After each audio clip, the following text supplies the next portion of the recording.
Good evening, ladies and gentlemen. My name is Bash for those who don't already know me, and welcome back to the mob. And tonight, I'm going to be giving y'all my very first story time. But before I do, I just wanted to say to all my old and new subscribers, and just anybody who's supporting me in general and this channel, I just wanted to say real up close and personal, thank you. I'm just trying to make a difference in the community, and anybody who's a part of that is very much appreciated. So with that being said, go ahead and get your popcorn and your drink or whatever you like to snack on, and let's go ahead and get into it. Mob shit. We'll do it live. We'll do it live.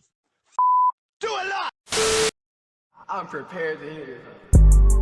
Yeah, I got this crown on my head and it sit well. I'm running shit in these J's and they fit well. You know niggas really go for me. This story time takes place at the beginning of my 6th grade year, so I was like 11 years old. But let me say, junior high seems like an age range where most kids should still be somewhat pure.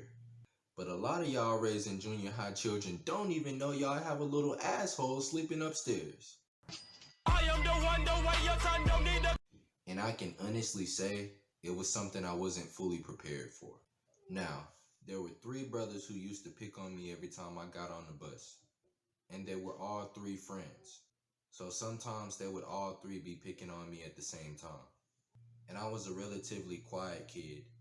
I hated school just as much as the next kid. So usually I just had my headphones in waiting on my stop to come up. And it would never fail. Like clockwork, every time I got on the bus and they seen me, they would literally just insult me every single time they seen me or decided to look my way. And for a long time I took it because I figured if I kept ignoring them, they would leave me alone one day. This went on individually and collectively for a few more weeks until one day, I think I was already having a bad day and we were waiting on the bus to come and they couldn't even wait for us to get on the bus to start picking on me. So I just told them I wanted to fight. Let them fight. So we scheduled a fight, but that was the day they was letting us out for Christmas break, so we just scheduled it for the week we got back. And that entire Christmas break, I can just remember watching Kung Fu movie after Kung Fu movie after Kung Fu movie. I'm talking about Bruce Lee. I'm talking about The Last Dragon with Bruce Leroy, if you've heard of it. Documentaries and shit, just trying to prepare. And by the time we reached the end of the break, I'm thinking to myself, there's no way these niggas is still on their bullshit. Christmas done passed, New Year's done passed, and it's probably been well over 2 weeks at this point. So maybe we just won't have to do it. But no, sir. Not only did they remember and still want to carry out the fight, but that year I got an Aeropostale jacket for Christmas. And one day the week we got back from break, I went to PE and I left it in the locker room. And when I got back, it was missing. That very same day, I seen one of them wearing the same exact jacket. He said he didn't take it, so I'm not gonna put it on his name. But honestly, it was the same exact size, it was the same exact color, the same exact model. Kind of feels like he took it.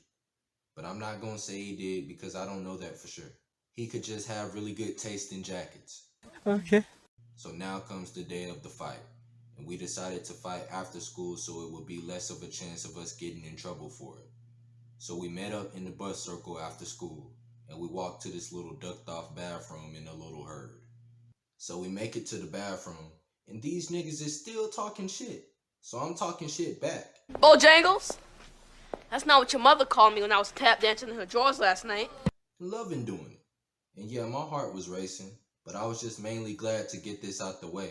Win, lose, or draw, I was sick of that shit. I beat the shit out one of these niggas, boy. Straight up. So it had to be done. So then the one wearing my jacket, or allegedly jacket, steps up and starts throwing some rules out there. And I'm like, cool, I like rules. Make sure nobody gets hurt too bad. But after that, he steps back and everybody in the bathroom just pulls out their phones and starts recording. And after that, I do something really stupid. I thought that I could get him to hit me one good time and it would make me so angry that I'd be able to just fuck him up on sight. So I looked him square in the face and I told him to just hit me. He looked very confused at first, but once he seen how serious I was, his face got serious, he wound back and he did it. Someone do? Now let me tell you why this was a bad idea. I was expecting him to hit me in the face, maybe the lower stomach, the shoulder maybe, the chest, anywhere other than where he actually hit me. And as soon as he hit me, all I can remember thinking to myself was, this is going terrible. You don't say. You don't say. So he hit me like right here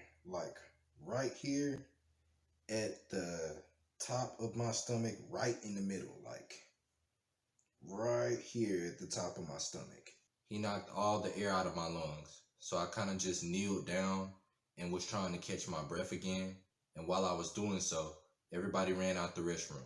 So after that, I called my parents to come pick me up, and that was that. And yeah, for the next month, people came to school teasing me, but nobody could say I didn't have the heart to get out there. And after that, the bullying stopped, which is all I wanted in the first place, and everybody got on with their life. Now, I mainly shared this story for two reasons. Reason number one being to let y'all know that we all take losses, and it's up to you to learn from them and bounce back.